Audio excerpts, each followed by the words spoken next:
Hello everybody, I'm Alyssa from Meditative Astrology. Today we're going to walk through the astrology of July 26th through August 1st. We have quite a bit to talk about this week. Before we get into all of that, if you have not already subscribed to the channel, go ahead and hit a minute to hit that subscribe button.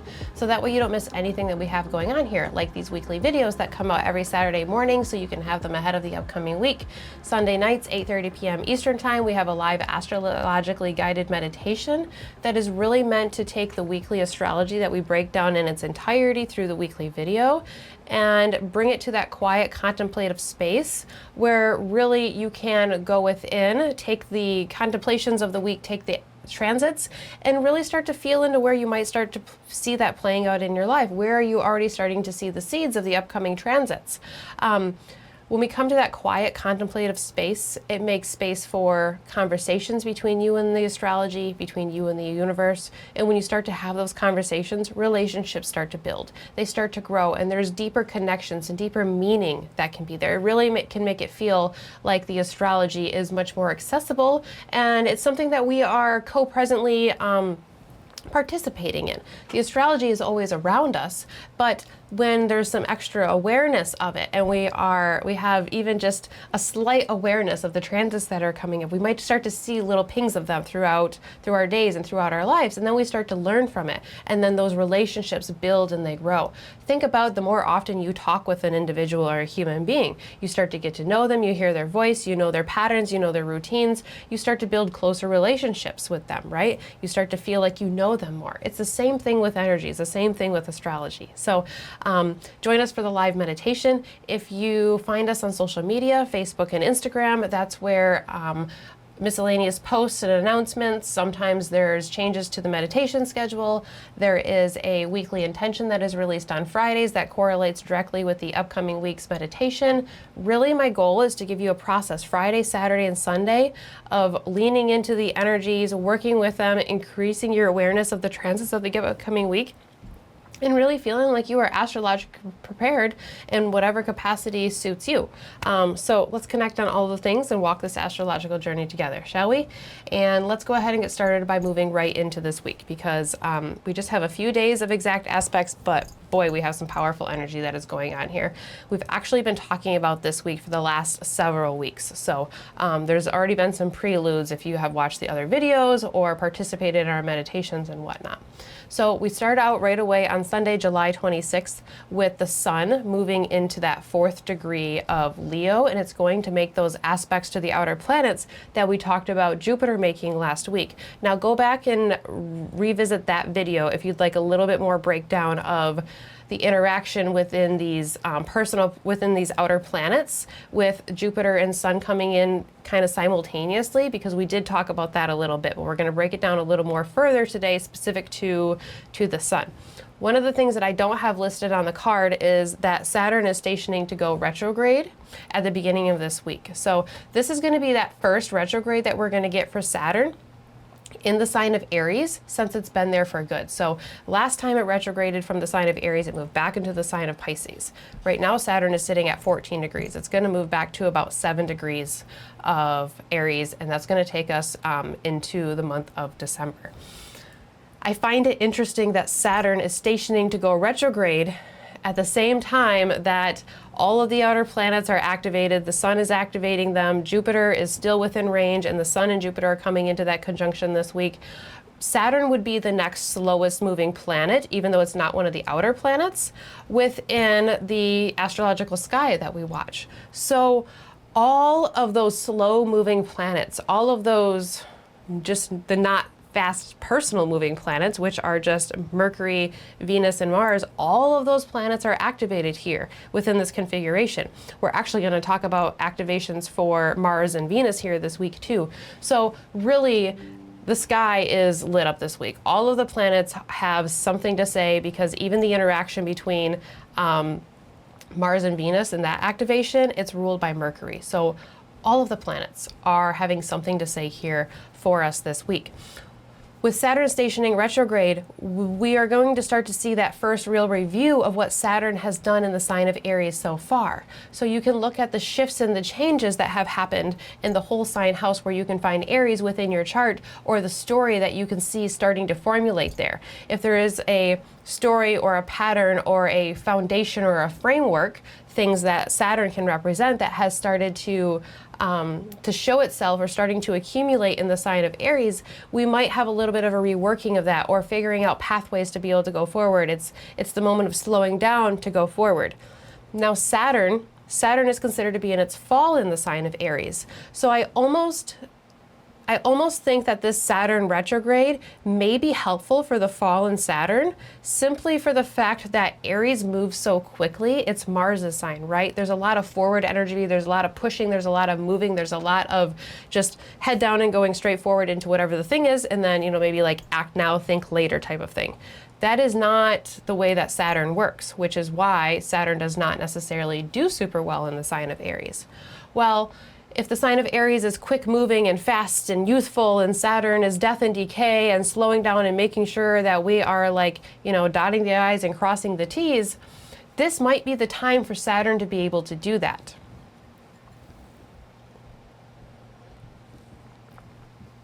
With that being said, if there's some things that have been moving kind of quickly, with Saturn's retrograde phase here, we might really kind of get a sobering reality of you moved a little too quick.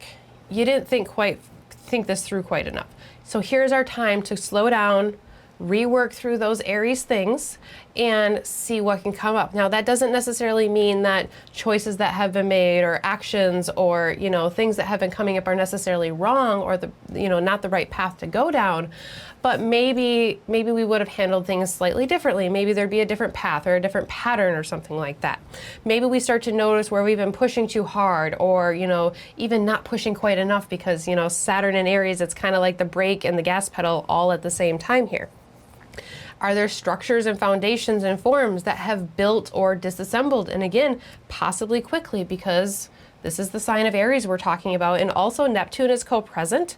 Neptune has things dissolving away and shifting sometimes so quick that we just don't even realize that something is gone until it's gone. Like it's kind of like it evaporates into smoke, and it just kind of like water vapor. It just kind of disappears. There's tensions of new things coming in new forms, and then wanting to adhere to tradition with Saturn in the sign of Aries. So we might be revisiting a little bit of that here within this retrograde, if some of that has been showing up. There's tensions of that youthful energy versus the aging elderly energy, and that's kind of Mars versus Saturn things there as well. Where have we attempted to assert our own power and strength? I say attempted because this is Saturn in the sign of Aries. Aries is very much about self-autonomy and self-expression. It's the place of Mars. It's the exaltation of the sun. It's very solar. It's very masculine, and it's very forward. It's very initiating as far as starting new things. It's the first sign of the zodiac, the first sign of that returns spring, and the dominance of the sun's light in the northern hemisphere. So here we are in the retrograde period, and there's a space for us to be able to rework the process to be able to go forward with what we have in this position, right? So it's now that we've spent a little bit of time with Saturn in the sign of Aries, remember it takes, approximately 28 to 30 years for Saturn to make its way around the zodiac. So it's been quite some time since we've had Saturn in the sign of Aries. For many of us, we might not even be able to remember the last Saturn and Aries experience, or maybe this is our first one that we've even had. So when you have Saturn coming into this, sitting as a fallen planet in the sign of Aries, it could be a little bit rocky at first. So now that we have this retrograde period to kind of go back and revisit, and then we're going to move back forward from degrees 7 to 14, and then moving forward, it's like a space to be able to rework the process to be able to go forward within this familiar territory. I like to remind us sometimes that a fallen planet has nowhere to go but up, and is within a space where it can acquire knowledge, and especially in the sign of Aries and with Saturn there, great endurance and strength can come. There is a lot to be learned, and there's a lot to be gained from some of the difficulty. It's like the easy things, the enjoyable things in life are really, really great. We all want more of those, right? But it's really those hard lessons where we're really grinding ourselves that, a lot of times we really learn the deepest lessons, or, hard truths that can come forward, things like that. That's what I think about with Saturn in the sign of Aries. So that's Saturn stationing retrograde at the beginning of this week. This will take us through a majority of the rest of 2026. Now we come into space where we're going to talk about the activity that the sun is doing. I'm going to go ahead and put the chart up so that way you can all see this here. So this chart is set to my location for my, my time zone and whatnot. So we're not looking at the house placements here. We're just looking at the sign placements and the degrees of the planets here in this chart. So you'll see that the sun has just moved to the 4th degree of Leo in the 8th house in this chart. You'll notice that it's sitting just a degree away from Jupiter. We're going to talk about that Jupiter Cazimi, which is the Sun-Jupiter conjunction this week. But you can see that it's sitting in a sextile to Uranus, it's sitting in a trine to Neptune, and it's sitting in an opposition to Pluto. At this moment that I have this chart set to, which is about 7:45 p.m. Eastern Time, Sunday night, we have the moon also at 4 degrees of Capricorn, so it's sitting in the square position to Neptune. It's not interacting with the other outer planets, but this is a period that could feel very activating, this time frame for a lot of people. This is actually just a little while before our live meditation Sunday night, so this might be a space where we could sit in that meditative space a little bit early and see what comes up, or do some of your own contemplating on the weekly video and things like that, or whatever else it is that you have going on here. All of these planets together, again, we talked about this last week, Sun interacting with all of the outer planets right now, Uranus, Neptune, and Pluto. Together, these transits are thematic and potentially paradigm shifting. Reality can be viewed or experienced in stark ways when you have all of the outer planets that are activated. These are longer processes that are initiated because these outer planets are the slowing moving planets. So these aspects take longer. Even though the sun moves fairly quickly, these outer planets have a weightiness and a heaviness. It feels like there's a finality to them, or a like an maybe not a finality, but like an inevitability. Like something is coming. The ball is rolling, and there's momentum that is there. They can feel very, very significant when the outer planets are activated, and we can also often see them very loudly in the collective. So watching for these themes out loud there, but then it can also, those collective things can be things that affect us personally, and then there's kind of a ripple effect. Depending on the placement and what else we have going on in our chart, they can really be shifting individually and personally for some of us as well. These aspects, we have the trine, we have the sextile, we have the opposition, which can be a little bit of a push and pull, but for the most part, these aspects are harmonious and supportive. So again, rewatch last week's video if you'd like to think about Jupiter moving through this space. When I think about Jupiter before, the sun, now Jupiter's still within that space, what did we learn? Jupiter being the planet of knowledge, understandings, wisdom, right? It's the teacher, it's the guru planet. So what did we learn that now has to be put into expression? The sun is our solar expression. It's the outward expression. Think about how when the sun shines, that's all that you can see in the sky, right? Except for maybe the moon, depending on the position. Once the sun comes out, you can no longer see the planets. The sun has to go below the horizon for us to be able to see the stars and see the planets and the other things that are out there. So it's a very outward expression with the sun. So is there some sort of understanding, some sort of knowledge, some sort of teaching, some sort of pick-me-up maybe even, that now feels like, okay, there's a breath of air, there's a breath of life, there's a fire, there's a force that has been breathed into me in some sort of way. That is a potential, as well as like, what did I learn, and now where do I need to take that information and really put it into effect? Like, where is it going to go within my soul path, like that? So if we break these planets down a little bit, we look at the sun opposing Neptune, and the very first thing that comes to my mind is a very like deep within the well space coming to light. Like I almost pictured like a really, really deep well, and like the bucket coming up, and the bucket that was coming up was like full of light, right? It's like full of light, and it was full of life at the same time. But it's coming from a dark space. It's coming from deep within here. The sun in Leo wants authenticity. It wants ability, right? The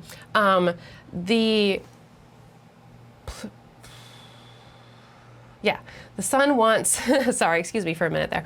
The sun wants to be authentic. It wants to have its own ability and its own agency. When it comes into contact with Pluto, there can be a deep analysis of our life direction, of our purpose, of our ego, our personal expression, but within groups, within systems, and then looking at how to balance those two realms without diminishing or overreaching through either one of those expressions. Now we're thinking about Pluto opposing Aquarius. So we're looking at our own personal power, our own personal strength, and our own personal autonomy and expression, being able to be our true self with the sun in the sign of Leo, but it's in opposition to Pluto. So when you express yourself, when you put your light out there, are you outshining others, or are you filling others up in some sort of way, right? Like that light that's coming up from the well, are you sharing some of that abundance? Are you sharing some of the spotlight with others? Are you shining yourself for the right reasons? Or are there, you know, like extra egoic motives behind it, right? When the sun opposes Pluto, there can be an ego death that comes through because we can start to notice, or there's experiences that show us like, you're not, like, you're special, but you're not more special than other people are, right? Like, it's like everybody is special, but nobody is special at the same time. And like that kind of paradigm here with Sun, Jupiter being opposite across the Leo and Aquarius axis here. So not overreaching over others, not diminishing others' lights to be able to bring ours forward here. There is a deep exploration of the psyche, of dreams and cryptic messages that can come through here. Remember that Pluto is Hades and it's the ruler of the underworld. So you have the deepest, darkest spaces, you know, which is in the sign of Aquarius right now, which is in the middle of winter, according to the solar story and the zodiacal year. It's the space of Saturn, so it's the space of structures and death and decay, but within the Aries realm, within the spaces of communications and relations and, you know, systems and ideologies and things like that. So those type of things start to come through the cracks, through these deep type of ways. So unexplored or hidden material can come up, things that we can't ignore any longer, right? When we step into the underworld, which is when we come into an interaction with Pluto, especially the sun, the light, the soul, the path, stepping into that underworld space through this opposition here with Pluto, I think about us, our own soul, stepping into an underworld journey of some kind. Now, this is literal, this is figurative, this expresses itself in many, many different ways. Stepping into that underworld can be moving into our own psychic spaces, right? Moving into our own psyche, moving into dreams that come through different ways that only have meaning to us. Looking at dreams, looking at different messages that are feel like they're a little bit different than what we're used to, or a little bit off the beaten path or something like that in a certain type of way. Unexplored or hidden material and things not being able to be hidden anymore. I think about the myths that describe the need to remove adornments or even clothing to be able to enter the underworld. Often in different myths and whatnot, you can think of like Persephone moving, reaching down into the underworld space. We are required to give something, a token, a payment. We are, you know, left in a vulnerable space. This happens throughout many, many different myths. If we're really going to try to get down to the base of something, if we're really exploring things within our own mind and, you know, looking deep within the psyche, we need to be able to strip away the walls. We need to be able to strip away the adornments, the things that block us, the shiny things that kind of, you know, like the smile that we could hide behind, things like that, right? We need to get real. We need to get down within, and we need to strip away to get down to the realness, to the rawness. In a way, we need to enter in, you know, in a space where we are not clothed, where we are our true authentic self. We come into this world absolutely stark naked, right? That is how we start this life. So when we move into the underworld, there's this connotation of needing to leave the things at the door, leave the protections, leave the coverings, leave, you know, the sparkly things, leave all the other things that are behind here. in some sort of way. So we're stripped of our disguises when Pluto is activated, especially by the sun, which is again our solar expression. Now, a lot of this like reaching down deep and, you know, analyzing our own direction and our own ego and stuff, a lot of that sounds really deep and really heavy, and it is. But the other thing that Pluto can do is it can bring this very like deep, empowering energy as well. You know, Pluto means riches, right? So there can be this very deep-seated strength that can come through when Pluto is activated. So it can feel like we can reach down within and journey to the underworld to be able to pull up a kind of strength of some kind, right? It's like pulling up the energy of, you know, heaven and the underworld at the same time and then meeting it in the material world. Like, how supportive does that sound? To me, it sounds like super, super supportive. So, you know, groups, allies, thought paradigms that support or don't our personal expression, right? So there's a lot, when you're talking about Leo and Aquarius, there's a lot of like me and we, right? Like my space, yet the collective space. So while the sun wants us to be able to rise up within our own energy, there's this check from Pluto, like, are you overrunning others? Does this fit within the collective paradigm? How does this affect the greater picture, right? Is this going to work long-term, thought-wise, or, you know, ideology-wise? Again, this is, Aquarius is Saturn's air sign here. So there we are with Pluto and the sun opposing each other. You know, and the other thing that I think about whenever we talk about Pluto, one of the biggest things that sticks with me about Pluto and Hades and moving into the underworld is the way that it's spoken about in the underworld at times is that it's an upside down place, right? Things are like inverted, okay? So like walking on the ceiling and like walking upside down and, you know, being, it's almost like the underworld is inverted and it's upside down, but it's like in the same space as the material world at the same time, right? So it's like the same space, but in an opposite position in some sort of way. It's like when we come into contact with Pluto, there's another perspective that can be seen here, because Hades' underworld is described as an upside down space where, you know, there's another perspective of the same experience. Think about when you were a kid, and if you would ever like lay upside down on the couch and just kind of look around at everything upside down, you start to see the exact same things, but you start to see them in a very different way, in a different light. That's what interactions with Pluto can do, is it can have us seeing things in ways that we never saw them before, for better or for worse, and it's usually by an uncovering of something that has come to light, especially with the sun being there. So that is the sun and Pluto. And then at the same time, we have the sun trining Neptune here too, right? This right here is a very creative and passionate, fiery trine that we have here. So it's like, what lights you up right now?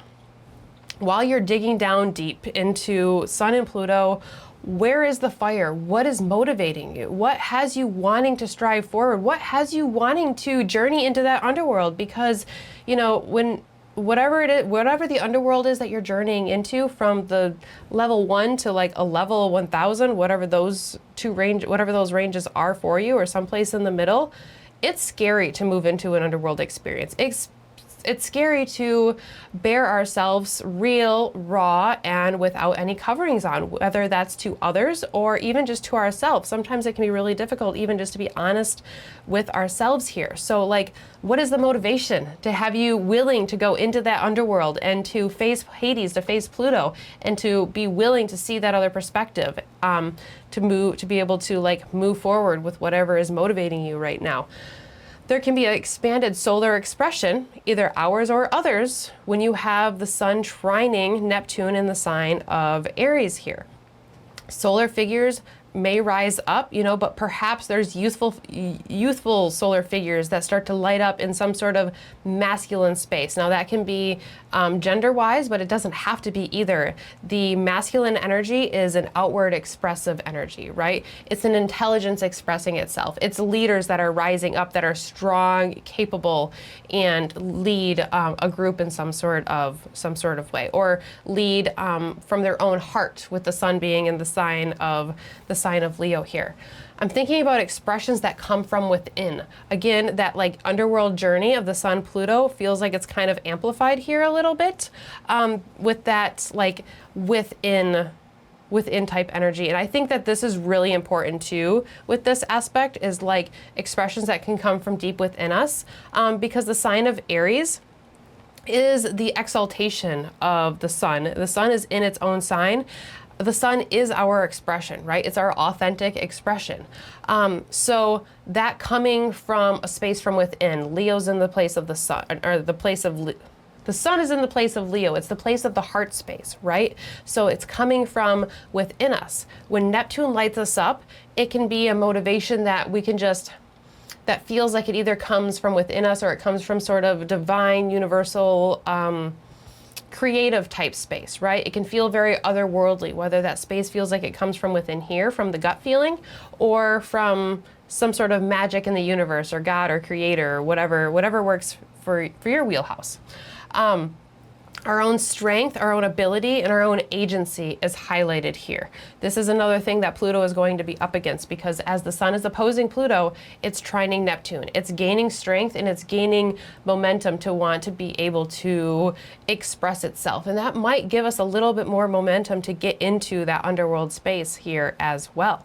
So how can we shine, right? How can we shine with passion, with creativity, with energy, something that lights us up within us?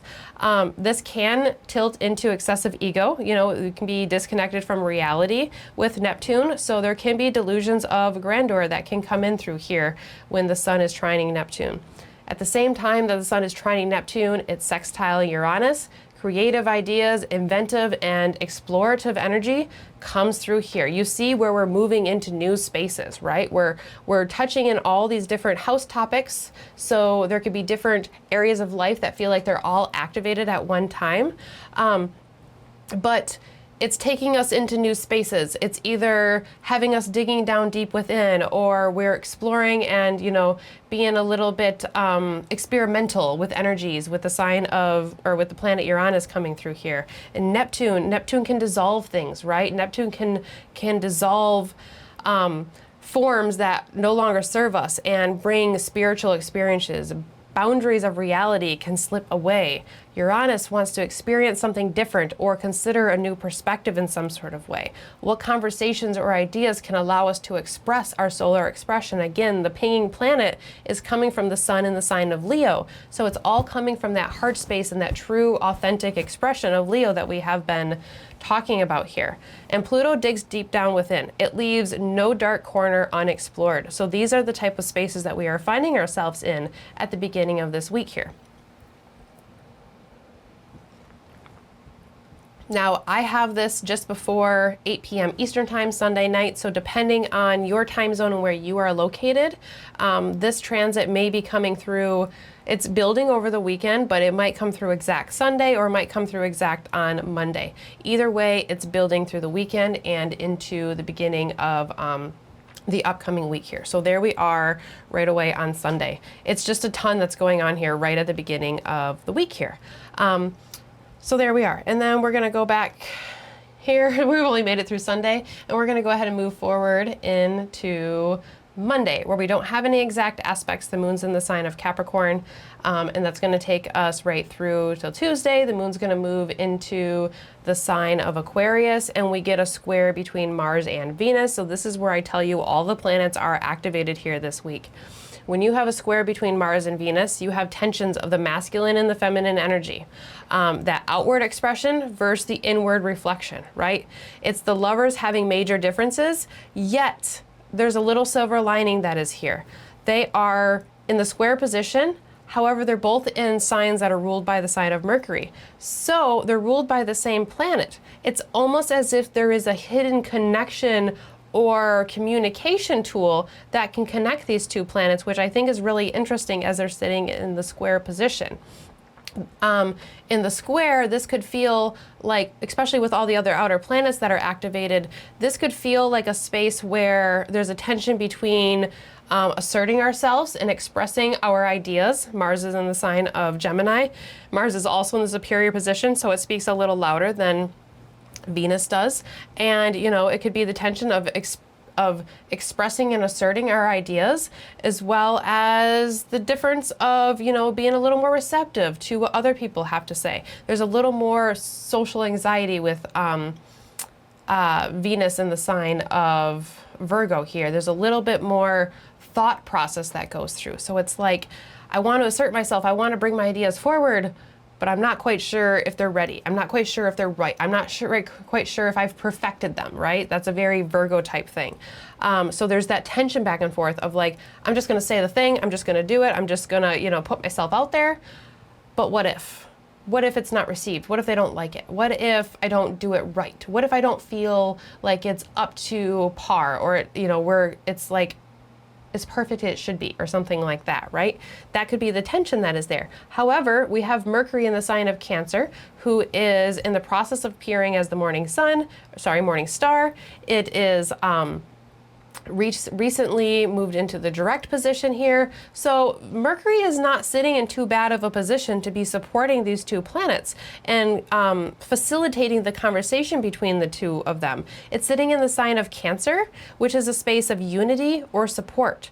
So there's a little bit of a deeper connection here that if we look deeper at our own personal experiences right now, there might be connections that don't quite meet the eye right away.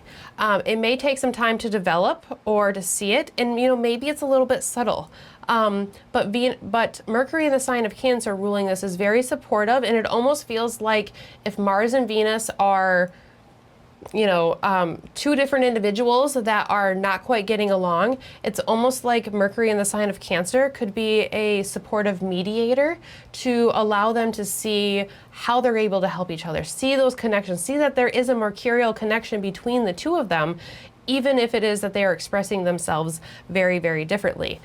So that's an interesting connection that we have coming through here. It's like I think these two planets here are giving us a position, or offering us a space to be a little bit flexible and see other perspectives that may be a part of a story that is shifting and that is changing. These are both mutable signs. They fall at the end of their respective seasons here. So that's an interesting aspect that we have coming through on Tuesday here.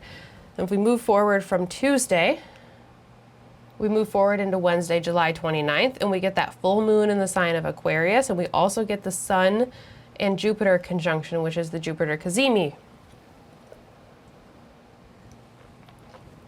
Now, I'm going to go ahead and put the chart up here, and it's set on Sunday still, so you're just going to see me go ahead and roll this forward some days here to Wednesday. And we're actually going to back it up to Wednesday morning.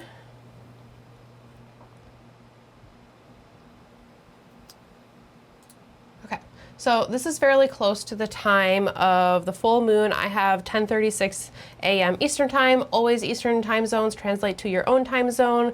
So about 10:30 in the morning Eastern time, the full moon comes through at 6 degrees, 30 minutes of Aquarius.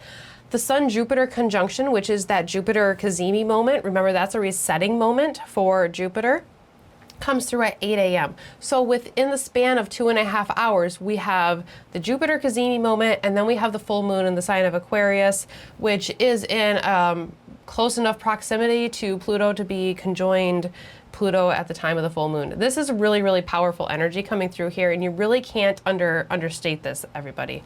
You know, when the Sun is conjoining Jupiter, it's that resetting and that rebirth moment for that planet. Planets that come into contact with the Sun, it's as though there's a divine intelligence that is bestowed upon that planet for a moment. It's like what that planet has to say is amplified or spoken loud, spoken clearly.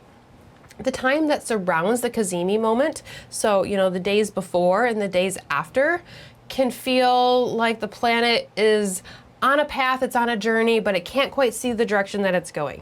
And then the Cazimi moment comes in and the light bulb goes off. There's the aha moment. Okay, I have the map now. I see the direction that I'm going. I still might have to have some faith, especially with the planet Jupiter, but I know the direction that I am heading here. Jupiter is the planet of intelligence on its own, right? Understandings, it's the teacher, it's wisdom, knowledge, and systems that support life. So understandings related to these areas in the place of the sun, which is solar expression, heart-centered expression, things coming from within us. Are we prompted to find an inner truth from within? You know, are we learning something new about ourselves or our path in general to be able to start anew or go to the next level or the next chapter or be able to just move forward in general? You can look at Leo themes. You can also look at the Leo house within your chart and see the themes of those life areas too, and I guarantee you'll be seeing things playing out there and a little bit of a greater story that that is playing in here. Soul growth is a theme that is on the radar here for sure this week, and it's built into this lunation of this full moon here. This Cazimi again is opposed to Pluto, so that can really empower or having us digging deep within the details to come to a conclusion.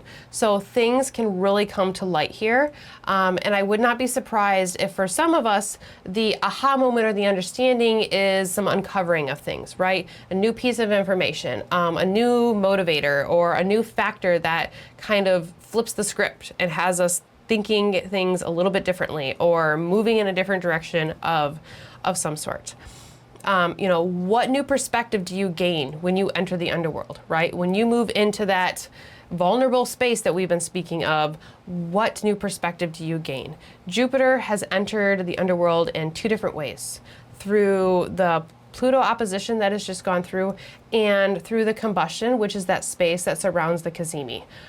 You all have heard me talk about the space of the planet being under the beams of the sun and being close within the rays of the sun to where that planet can't be seen. Once you can no longer see the planet visibly, it's moving into the underworld. It's preparing for the phase of death to be reborn, right? On the other side of it there. So there is a death and there is a decay and there is a underworld space through that comes through. Well, Jupiter has also just went through that opposition to Pluto. The sun is right there as well. So it's entering the underworld in many different ways. So we may have different understandings, different teachers that come through and show us different things. Jupiter is the guru. So what is Jupiter teaching you? What is the lessons that Jupiter is bringing to you right now? And then at the same time, we have that full moon in the sign of Aquarius coming through here. I think it's important to note that our next lunation, the new moon in the sign of Leo, is going to be a solar eclipse. So our next lunation is going to bring us into eclipse season with that Leo solar eclipse. So this feels like a prelude to that in a certain way, since the nodes are shifting to that, and we are starting to get our eclipses across the Leo and Aquarius axis here. The lunar eclipse that goes, so, you know, eclipses come in two pairs, right? We get the new moon, which is the solar eclipse, and then we get the full moon, which is the lunar eclipse. So the new moon, which will start our next lunation, will be the solar eclipse in the sign of Leo. The full moon that comes within that lunation is going to be a lunar eclipse that's actually going to be in the sign of Pisces. So we're still in this transitional period where there's a couple different stories that are activating at the same time here. However, the nodes of the moon are sitting at like 1 degree of Pisces and Virgo respectively, and they are getting ready to shift into the signs of Leo and Aquarius. So there's a shifting story that is coming through here, one that is ending and one that is beginning here. So we are still crossing back and forth, and then we will have one more lunar eclipse in the sign of Virgo in February still that will come through here. At the solar eclipse that will come through in the sign in February, Jupiter will be sitting with the south node. So that feels like it connects back to this eclipse here as well. Since the Leo solar eclipse that's going to be coming in, which we will talk about in August, it comes through August 12th, is the space where the south node is moving. Jupiter will be sitting with the south node at our next solar eclipse that we get in the winter time. So it feels like there's a couple echoes back to this time frame that we will see in the future that will kind of come back to this space here. And then this is part of a larger story arc, and that's just something to keep in mind as a little bit of background within this full moon paradigm. The full moons have history anyways. They are part of a larger solar arc, because remember that the full moon is when the sun and the moon are in opposition. So it's the height of the lunar cycle. It's where the moon has the most amount of light within it, right? It has its biggest expression. So there's a history, and there's really nowhere to go but down from there. Just like the fallen planet has nowhere to go but up, the full moon has nowhere to go but to start to decrease its illumination and let its light start to fade. So we're going to look at the Leo and Aquarius axis here within this full moon. It has a lot to do with finding and maintaining our own truth while participating in the greater story arc of humanity. Where do we let our light shine and still let our light grow while being a part of the human world soup, right? The spaces that we find ourselves in. Because all of us are in a space of trying to balance that at all times. What is our place in the world, and does that fill us up? You know, it doesn't have to mean that we have, if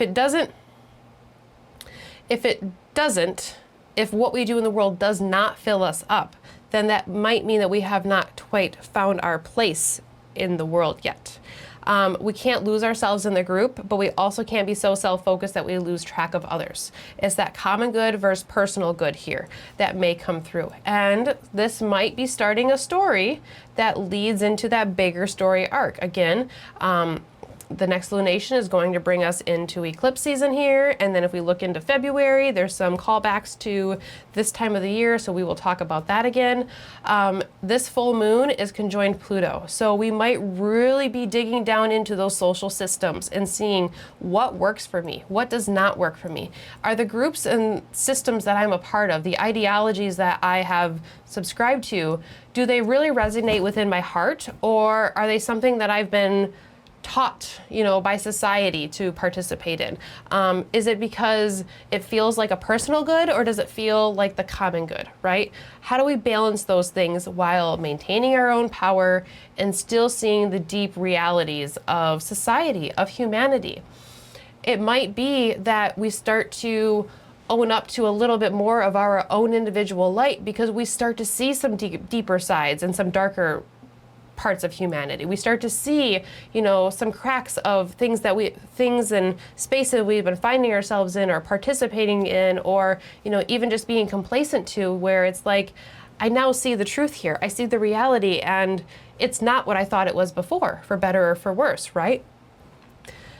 That personal power with the sun in the sign of Leo, and then having to look at how that fits into everything else that is around us, all the structures, all of the forms. This is a story that we are all going to be finding ourselves in.